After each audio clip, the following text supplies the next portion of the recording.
Good evening. I'm John Yang. Today, President Trump seemed to shrug off worries that his trade tariffs will raise prices on everyday items for Americans and force some to make do with less.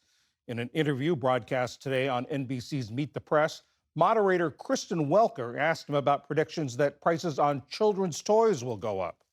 I don't think a beautiful baby girl that's 11 years old needs to have 30 dolls. I think they can have 3 dolls or 4 dolls because what we were doing with China was just unbelievable. We had a trade deficit of hundreds of billions of dollars with China. When you say they could have $3 instead of $30, are you saying I'm saying they don't need to have Americans could $30. see empty store shelves? No, I'm not saying that. I'm just saying they don't need to have 30 dolls. They can have three. They don't need to have 250 pencils. They can have five.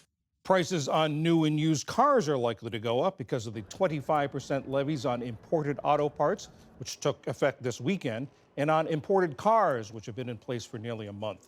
Aaron Keating is executive analyst at Cox Automotive. Aaron, the tariff on auto parts is going to affect even cars made in the United States using components that are from foreign countries. Is it possible to say how soon and by how much prices are going to start to increase?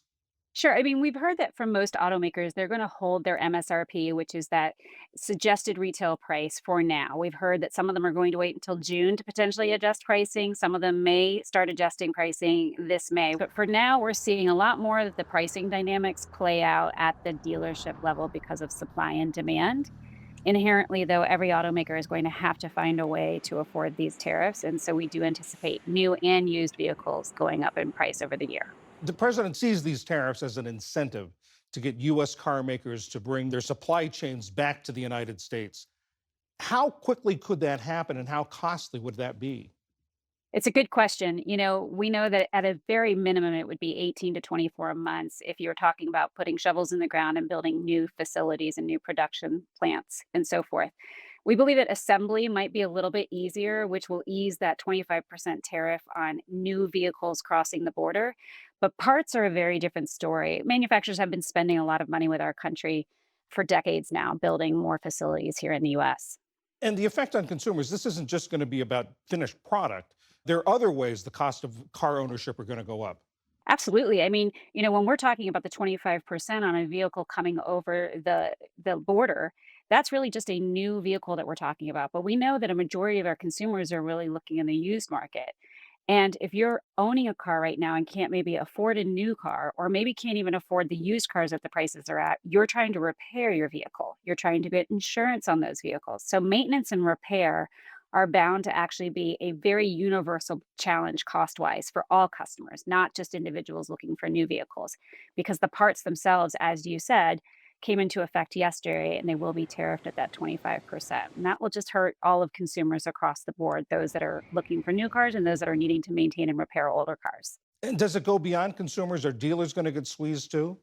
Sure, of course. I mean, the every step of the way between when the car gets built and when it gets moved into the consumer's hands, all of those suppliers, they're helping to build the vehicles, and a lot of those are small to mid-sized businesses who might be building that one bolt, that one nut that goes into the vehicle, right? Or it's the dealer that's actually pulling the vehicle onto their lot, paying the manufacturer for that, and then charging the customer to take that car. So there's a lot of different points in the process where the cost has an opportunity to go up for each stakeholder involved in it. What advice would you give someone who's looking to buy a car in this environment?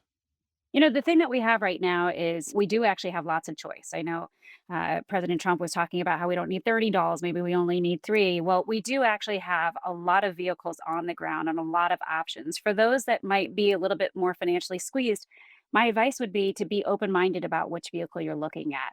There are a lot of different manufacturers. Everyone is really impacted by this very differently. It really depends all the way down to the vehicle level how much the tariffs are going to cost the manufacturer. So be open. If you're looking for a compact SUV, but you really could fit in a subcompact SUV, make sure that you're looking at both varieties. If you typically shop one brand, be open to another brand and really go and do your shopping online. Use resources like Kelley Blue Book, Auto Trader, and other resources to search and research vehicles. And then use your dealer. They are the best resource for knowing what's available on the ground and how they can get you into a vehicle for your monthly payment.